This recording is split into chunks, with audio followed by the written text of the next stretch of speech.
Okay. All right. Good morning, everybody.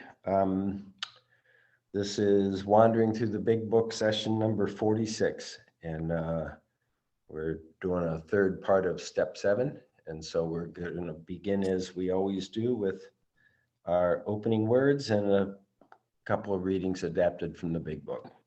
So here we go. Welcome to this session of Wandering Through the Big Book. This is not a meeting of the Fellowship of Alcoholics Anonymous. There's no group conscience, no seventh tradition, no requirement for membership. Anyone is welcome. Our primary purpose is taking an in-depth look at the book, Alcoholics Anonymous, in order to deepen and strengthen our own recovery, to try to help others to do the same, and to try to become trusted servants of our fellowship. We are seeking conscious contact by trusting God, cleaning house, and helping others.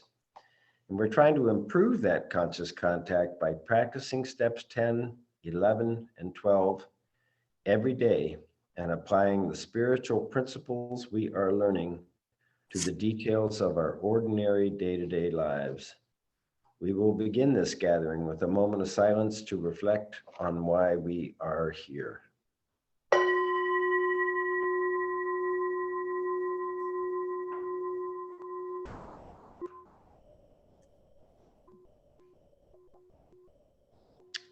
And now our opening readings, Robin number 1. Good morning, Robin Alcoholic. Number 1, I earnestly advise every alcoholic to read this book through and through, and though perhaps you came to scoff, you will remain to pray. Page 0, right before page 1. Okay, and Lauren number 2.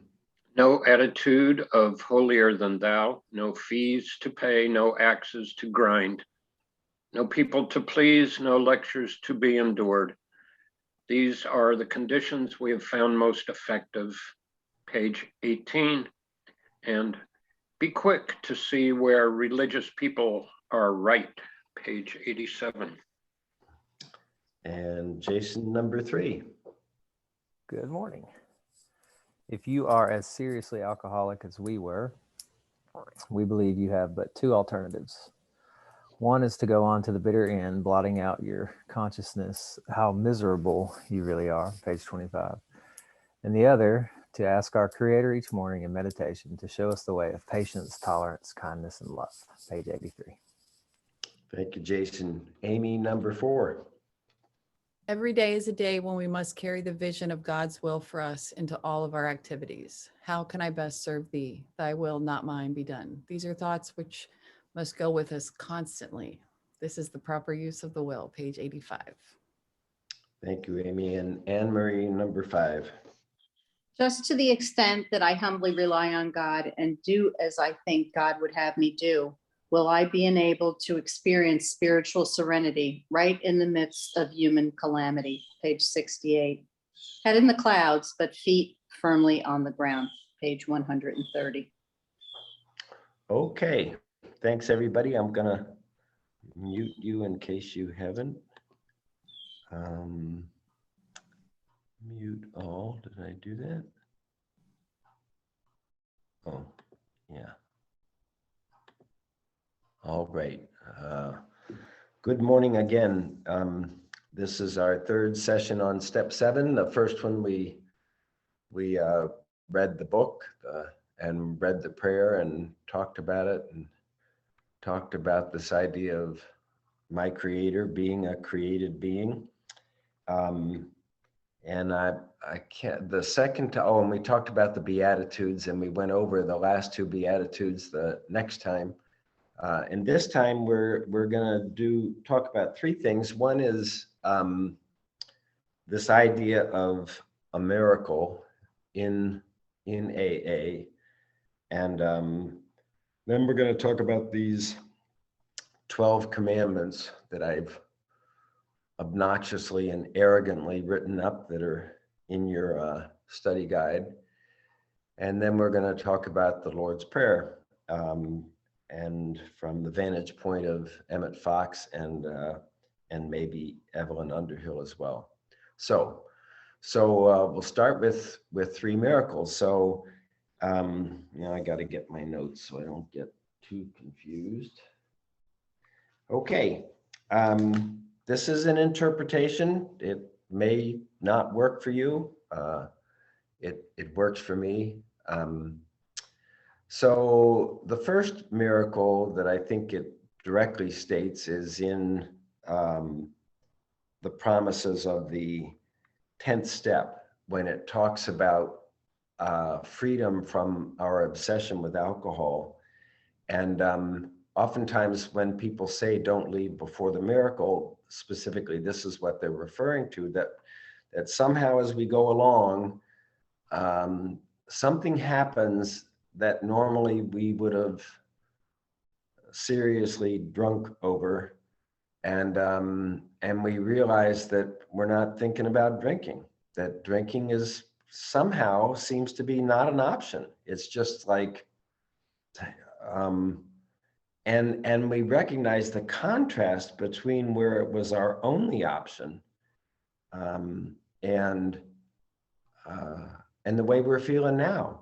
And it's a miracle. And the step, it says things like, this has happened automatically. A new attitude comes without thought or effort on our part.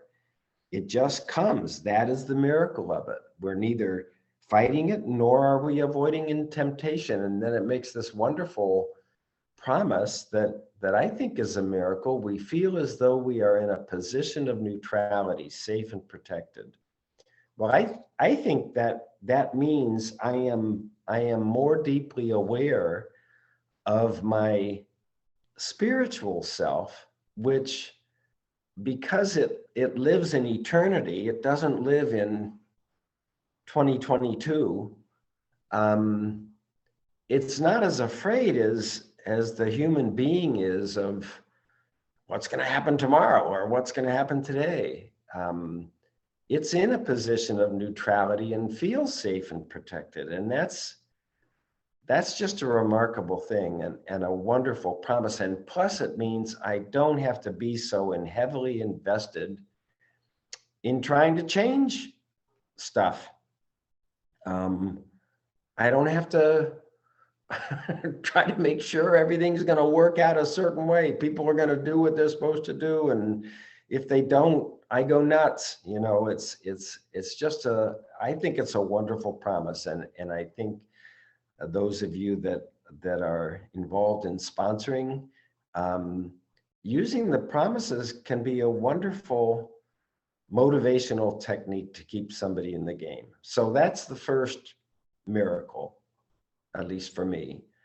The second miracle is stated for me right before the bedevilments. The bedevilments are on page 52, and that's the way we all show up. You know, trouble with personal relationships, can't control our emotional natures, prey to misery and depression, can't seem to be of real help, you know, just that miserable state we come in here with. And if you back up one page to 51, it's talking about how many hundreds of people, well, let's see, leaving aside the drink question, we tell why living was so unsatisfactory, you know, why we're so caught up in these bedevilments.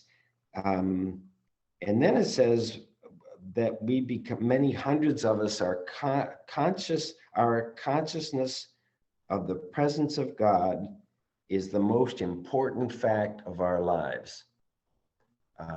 I think that's a promise of a miracle. It's in step 2, it's in We Agnostics, but it's like all of a sudden you realize that being conscious of the fact that I am a created being and I'm living in the presence of, with the support of, with the power of, with the guidance of this higher order of intelligence and love, whether you call it spiritual or soul or my mind is a little racy this morning. The deep down in every man, woman, and child is the fundamental idea of God, and substitute nature, the fundamental spiritual nature of God. deep down in every one of us that we've covered over. It's so brilliant the way they said this stuff, covered over with pomp, a sense of personal magnificence, pomp, calamity, all the stuff that's going wrong with the world, or worship of other things, which is wonderful. That's what we all do. We get distracted by this other stuff. So the consciousness of the presence of God is not the most important fact of our lives. So that's a second level, I think. It's like not about alcohol at all. It's about, I am aware of this whole other level of being.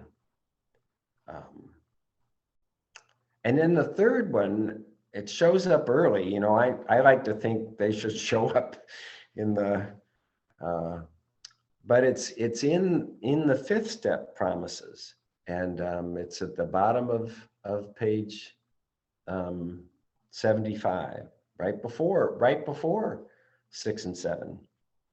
And it says, we will feel as though we are on the broad highway, walking hand in hand with the spirit of the universe. Now, I've read that thing a lot, and I recently, somebody, Martin Luther King, I may not get there with you, but I've seen the promised land. I feel like I've gotten a glimmer of this, a glimmer enough to recognize that I haven't felt this before, and I love the imagery.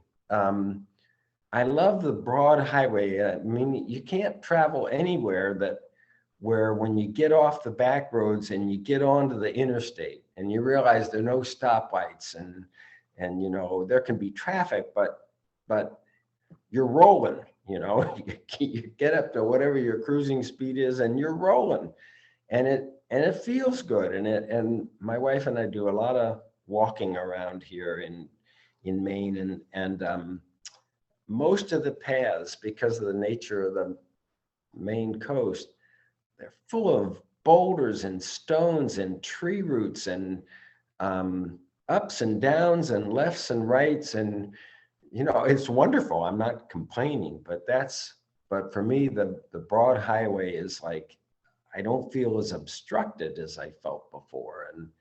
And I'm rolling, or you can use words like meaning and purpose and power. You don't feel powerless.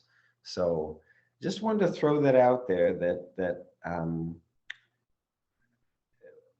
people that are able to make this program work, there is no end to this deal.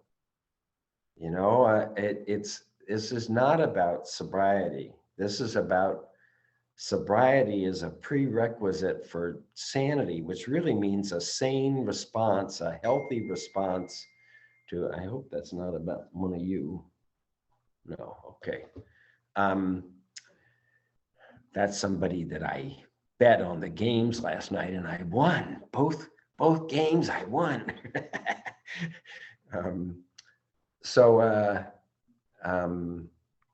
Now I've totally lost where I was. I don't know. Sorry. You were on the broad highway. Okay. Thanks, Robin. Oh, I'm just trying to say this is sobriety and then sanity, but finally serenity. And I keep trying to say serenity is not a goal. It is a byproduct. It is telling me that I'm living the way my Creator wants me to live. And if I'm not experiencing serenity, that's telling me I'm not living the way my Creator wants me to live. So I had another thought in there, but maybe it'll come back. Okay, so 3 levels of miracles to think about and to decide for yourself. Do I want this? They're claiming they feel as though they're on the broad highway walking hand in hand. Isn't that a nice image? Walking hand in hand with the spirit of the universe, the spirit of the entire frickin' universe. What an awesome feeling to have, even just glimmers of it, and to keep working toward. And the And the price of admission is admitting powerlessness and then asking for power. And we ask for power through prayer. And our fundamental prayer is, take away this selfish self-centeredness. Take away what I think my problems are, particularly fear, because it always comes down to fear, I think. Take away my fear and direct my attention to what you would have me be. All right, going to shift into these 12 commandments. And, you know, it isn't hard to figure out. I came up with the first, I wanted to get in, you know, we've talked a lot about page 67, resentment, page 68, fear, page 69, sex conduct, and how on each page there is something to avoid, and each page there is something to seek, and then there's a prayer for doing that. And so that's what I was really starting with. Thou shalt avoid retaliation and argument, and seek a kindly and tolerant view. So those are number 2, 3, and 4, which gets us right into. So all the rest of them are going to come out of a step, but that's what it started with. And the first one comes from the third step, and it's just because I love formulas. I love, you know, when you get a formula for doing something, and that third step formula holds true through the whole rest of the work. First of all, we've got to quit playing God. And the reason we're giving for quitting playing God is that it doesn't work. It's not that it's nothing more exalted than that. It doesn't work. So we got to quit playing God. Next, we have to invite God in, and they give us these relationships to do that, which makes for a great lead into talking about the Lord's Prayer, because we invite God in as our director and we're the actor. It's a repeat of the whole thing about each person is like the actor trying to run the whole show. As our principal and we're the agent, which ties into back in the, you know, in We Agnostics, page 49, rather than consider ourselves an intelligent agent of our Creator, we believe our own thinking and follow our own instructions and live our human lives based on intellectual principles and physical needs and fears. And so anyway, first of all, quit playing God. Next, invite God in. Third, do as directed. It's in the third step promises where it says, if we keep close to our new employer, because we're working for something other than our body and our mind, and perform our new employer's work well, we're going to be given everything we need. We're going to be given our daily bread, just to jump to the Lord's Prayer. So number 1, first of all, thou shalt quit playing God, invite God in as thy director, and play the role thou hast been assigned. You'll remember on page 68, it says we are in this world to play the role we have been assigned, not the role we made up for ourselves. And I'm putting page numbers so you can get back to those things if you want to. Number 2, thou shalt avoid retaliation and argument, and seek a kindly and tolerant view of each and every one of thy neighbors. Trying to goof around with archaic or the old language, and and then in parentheses, I was just trying to put these little ditties. Thou shalt not try to change another through the power of your resentment. I'm convinced, for me, that my mind thinks resentment is a good idea, that it's going to help you become a better person, because I'm going to send you a lot of negativity under the presumption that you're going to wonder why, and you will examine what you're doing and you will change, so so that you'll be happier, I'll be happier, and the world will be a better place. Number 3, thou shalt never apologize for God. It's right on page 68. We never apologize for God. And I think we all apologize for God in different ways, but I think when I'm perfectionistic, when I'm unhappy with any part of my human life, and particularly when I whine and complain, I am apologizing for God. And then it says just what the end of step 10 says: instead, thou shalt let God demonstrate through you what God can do. That's the end of our 3rd step prayer. Take away my difficulties, that my victory over these difficulties will demonstrate your power, your love, your way of life. That's thy will be done when we get to the Lord's Prayer. Commandment number 4, thou shalt not be the arbiter of anybody else's conduct. We're specifically in sex conduct, but really it's conduct. Instead, we are to ask God to mold our ideals and help us live up to them, which I think is the essence of step 11. I know I've said this stuff before, but it's the essence of step 11, that we are to pray only for what are my ideals? How do you want me to be? And I'm convinced, for me, those ideals are stated in step 9, before the 9th step promises. We ask God each morning in meditation, in step 11, to show us the way of patience, tolerance, kindness, love. The opposites of impatience, intolerance, unkindness, or selfishness, and fear. And you could say resentment is a form of intolerance. So it's nailing the big 4 that it does often, those. So let's see. Thou shalt not judge. You know, I love the 7th step prayer. You get all of me now.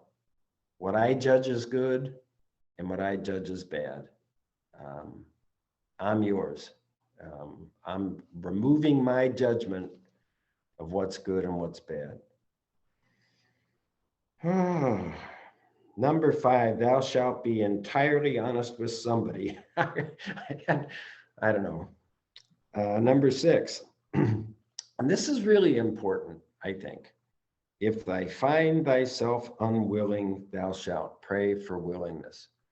You know, we've talked over and over again in here about the way that they wanted us to read this book is under the presumption this is not an intellectual work. This is a divine, spiritually inspired work, and that every sentence of the book is their truth. And the question is it my truth? And if my answer is no, it's not my truth, the question is, do I want it to be my truth? And if I want it to be my truth, I would like to feel like I was placed in a position of neutrality, safe and protected. I would like to feel like I was on the broad highway walking hand in hand with the spirit of the universe. Am I willing to do what they said they had to do to get there? And then very often it's, yeah, I want it, but I don't want to do the work you said you did. I want to do this step 4 and step 5 stuff. Then they give us a solution. You know, if you want it, but you're not willing, what do?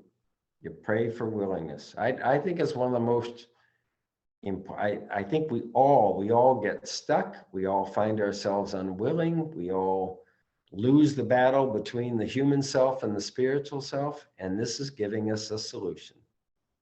The prayer for willingness. 7, well, you know that one. You know, it's the 3rd step prayer and the 7th step prayer. Those are the only 2 formal prayers in quotes. The rest of them we pull out of the sentences that they give. Thou shalt pray for God to remove from you whatever character defects make thee more useful to God and thy fellows. Oh, number 8, this is one that kind of sneaks up on you. It's early in step 8. It's right across the page from the 7th step prayer. It says, at the moment, we're trying to get our lives in order. We're entering into amends, which is really going to show up when we get to the Lord's Prayer and we start talking about, forgive us this day. No, forgive us our trespasses as we forgive others. Amends is how we get forgiveness. And particularly how we forgive ourselves. It seems like we're forgiving somebody else, but it's really getting ourselves to change our behaviors enough that we forgive ourselves. And then we get free of the dictates of our humanness and our resentments and our fears and our sense of remorse. So on page 77 at the top, at the moment, we're trying to get our lives in order. And I love that because, I did this stuff. I didn't want a relationship with God because I don't want anybody else telling me what to do. I don't want the big kahunas telling me these commandments here. I don't want none of it. I just don't want to go back. I don't want to go back to the hideous 4 horsemen. I don't want to go back to terror, bewilderment, frustration, and despair. Anyway, at the moment, we're trying to get our lives in order, but our real purpose is to fit ourselves to be of maximum service to God and the people about us. Wow. It's 3rd step prayer is saying, I'm going to offer myself to you for you to do with me what you want. That doesn't sound too bad. But you get to 8 and all of a sudden it's saying, your real purpose is to fit yourself to be of maximum service to your Creator and the people around you. That's a very strong statement. And you may say, wait a minute, whoa. No. I'm just trying not to drink. I'm not trying to fit myself to be of maximum service to something I'm not even sure of. That's why I think that second level of miracle, that the consciousness of the presence of God is the most important fact of our lives. If you get there, all your relationships will change, because what we do is we make relationship with other human beings the most important fact of our lives. Oftentimes the most important negative fact of our lives, that this relationship is driving us crazy. And if you could get to this level where your consciousness of the presence of God is the most important fact of your life, it changes everything. And you'll quit demanding from these human relationships stuff that you can get from God.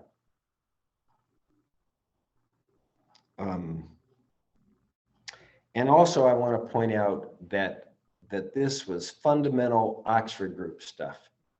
This comes from the Oxford groups. This doesn't come from a stockbroker named Bill Wilson.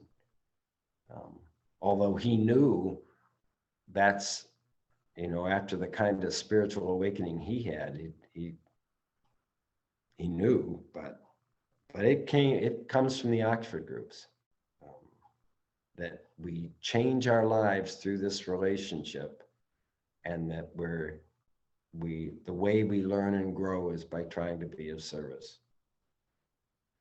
Number 9, thou shalt pray to thy Creator each morning in meditation to be shown the way of patience, tolerance, kindness, and love. You know, we're working our way toward the Lord's Prayer, and you'll remember that when we were talking about the 8th Beatitude, no, it's the 7th, the one about the peacemakers, that Emmet Emmet Fox says, if you really want this relationship with God as it takes place through prayer, you not only have to get sober and recover your sanity, it starts with serenity. You know, he called serenity the grand passport to spiritual truth. And he defines serenity as the deep peace of the soul, which means rather than being so aware of the restless, irritable discontent of my body and mind, I'm aware of, in touch with, the deep peace of my soul that doesn't share all my human concerns.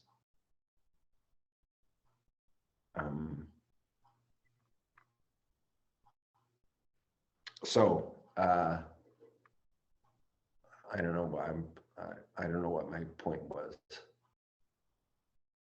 any rate, I don't think prayer works until I've gotten to. I mean, no, sorry, prayer works. Period. But deep prayer, that Emmet Fox says the point of the Lord's Prayer is to change, is to undergo real change, which is change of soul. It's not change of body and mind. And I want to think that it's bringing the soul forward in my life as opposed to living under the tyranny of my body and mind, because that's the way it's been for me for 60-something years before getting in here. Okay. So how, and I know I've said probably too much. I don't come up with patience, tolerance, kindness, and love through my body and my mind. All I ever get out of my body and my mind is impatience, intolerance, selfishness, and fear. That's all I get. If I want these things, they're coming from my spiritual nature, not from my human nature, which is why they're so important. Number 10, thou shalt grow in understanding. Oh, this is a long one. Thou shalt grow in understanding and effectiveness by pausing, asking, listening, and doing. That's another way to put the whole deal into 4 words: pause, ask, listen, do, act in accordance with what you hear. And with pause, ask, listen, do, you can identify what's going wrong. If I'm not experiencing serenity, is it because I can't pause? Or I can pause, but I don't know what to ask for? Or I can pause and I can ask, but I can't listen because I got a lot going on up in here? Or is it because I can pause and ask and listen, but I don't want to do? I don't want to do as I'm directed to do. Okay, at any rate, thou shalt grow and that's the first thing step 10 says, right? You get some conscious contact. Your next job is to grow, not maintain. Don't listen to anybody that's telling you this is, I get to this lofty spiritual place and then I maintain. This ain't about maintain. 11 says improve through prayer and meditation. Thou shalt, step 10 says at the beginning, your next function is to grow in mental understanding and physical effectiveness, action. because right understanding without right action don't mean diddly. And then, you know, I think it's a commandment. At the end of step 10, it's saying the only thing you're supposed to be doing all day long is asking God, how can I best serve you? That's what it says. This is the proper use of the will.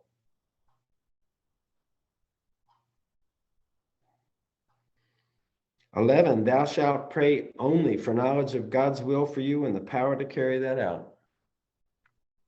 Give us this day our daily bread." Give me the knowledge and give me the power. 12's kind of long, huh? "Thou shalt carry this message that only a relationship with God will make things okay. Only. Thou shalt not place, oh no, thou shalt place principles before personalities in all thy affairs.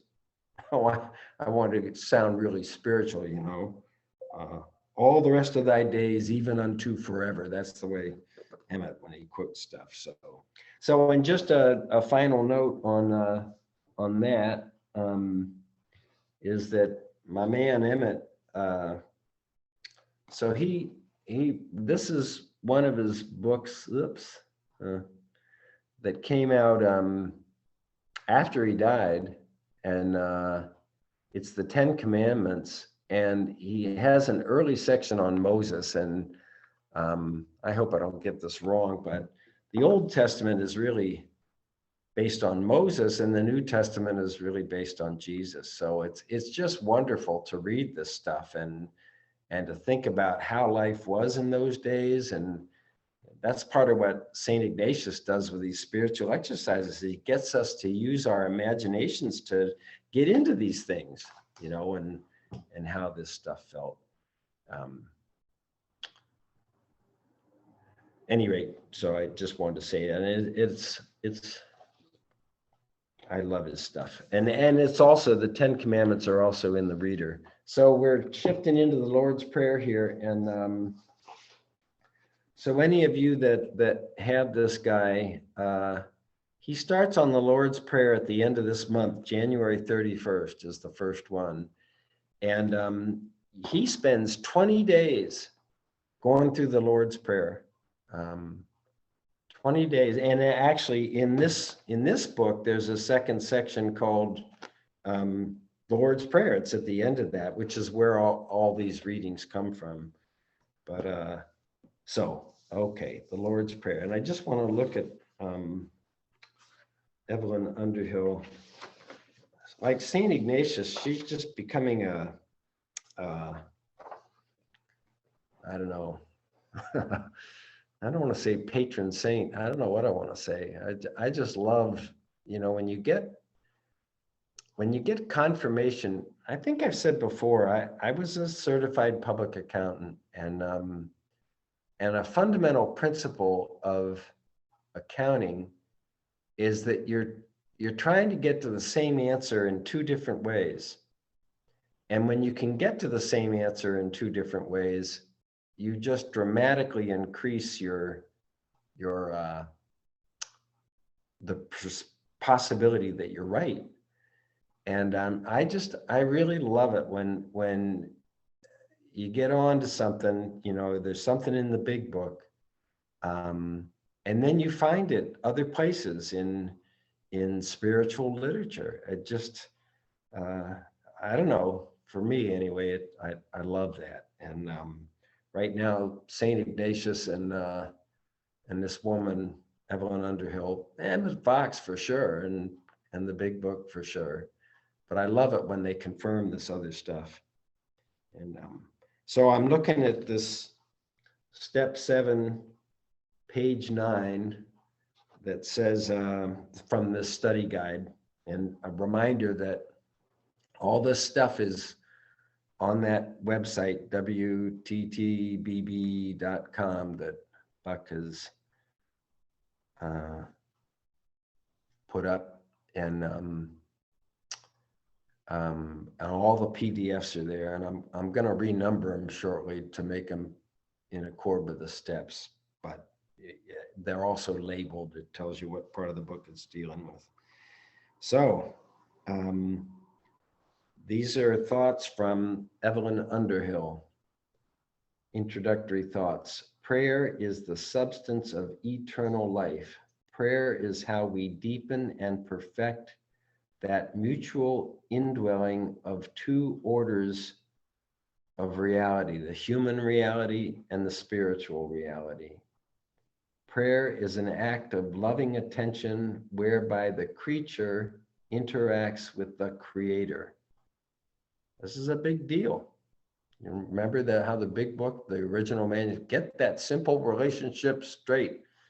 You are a created being. It is your sacred duty to go to that creator and say, what do you want me doing here?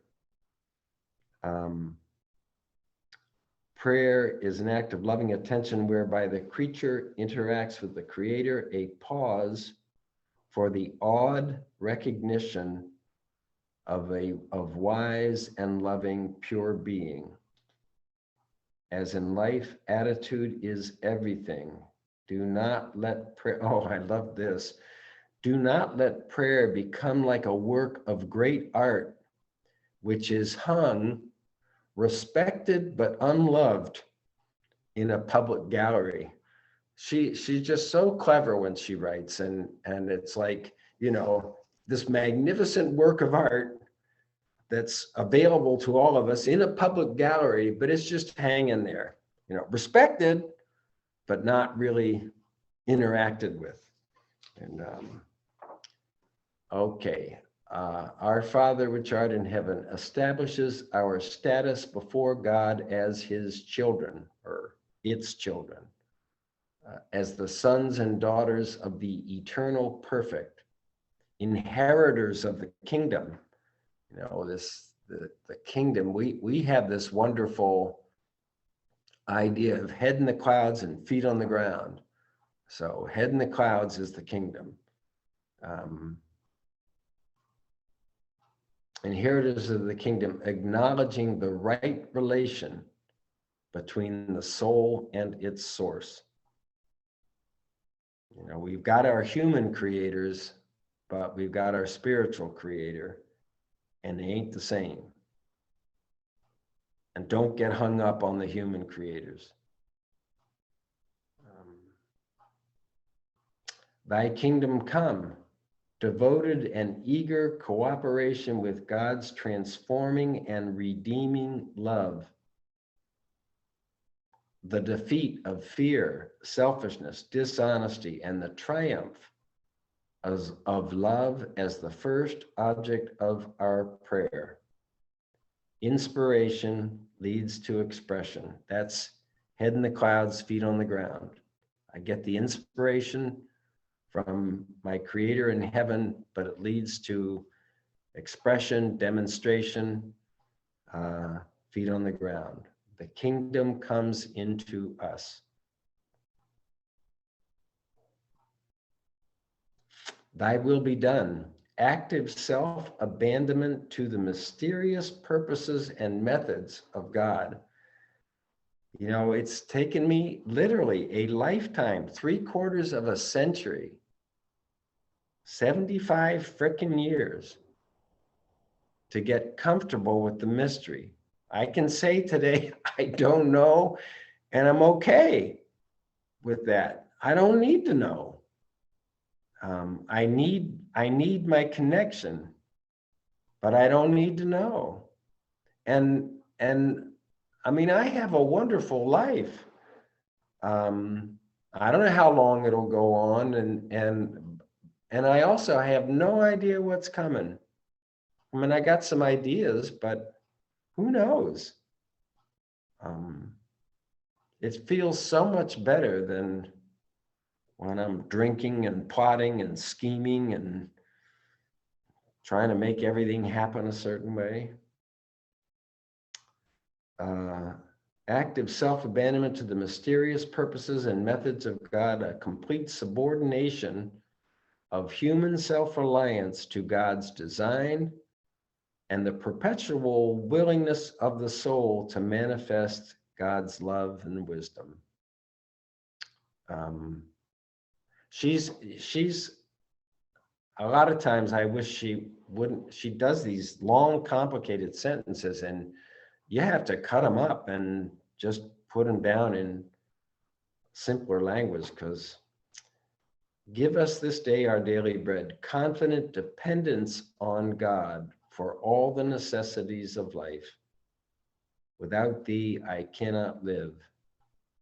Lack of power is our dilemma. Give us the power to live our lives in accord with your will for us. This is also, you could say, this is where one day at a time comes from. You know, it doesn't say, give us this year our daily bread, or give me daily bread for the rest of my life. It's this day, living in the present. Forgive us our trespasses as we forgive those who trespass against us, our debts, the too much, the too little, the major types of disharmony with love that cause remorse in God's child. We cannot live without God's loving kindness, nor with our frightened selfishness. I'm running out of time, but we're moving on to 8 and 9. So this is one of the, I think our secret weapons are the prayer for removal and asking for redirection. That's the whole idea of, please take this away and redirect my mind. That's one of them. That's 6 and 7. And amends. You know, it's another secret weapon where we seriously change and amends. And so, okay. Lead us not into temptation, but deliver us from evil. Acknowledgement of our human weakness and trust in abandonment to God's grace and care and guidance. I don't have time, but if you've got the reader and you want to follow up on any of this, just start January 31st and read through. He says some wonderful stuff about both this phrase and as well as forgiveness, the whole matter of forgiveness and the necessity of forgiveness. For thine is the kingdom and the power and the glory forever. Our affirmation, which embraces and justifies our faith, hope, and charity, our human and spiritual lives, hopelessly lost and wonderfully found in God. Well, as usual, I don't get to, but there will be time one of these days. Okay, let's see. I'm gonna gong this gong, and after the gong rings out, Buck will shut off the recording and we'll have some open discussion. And I'll look forward to hopefully seeing you next week and talk about step 8. So thank you for your attention, and I hope to see you again.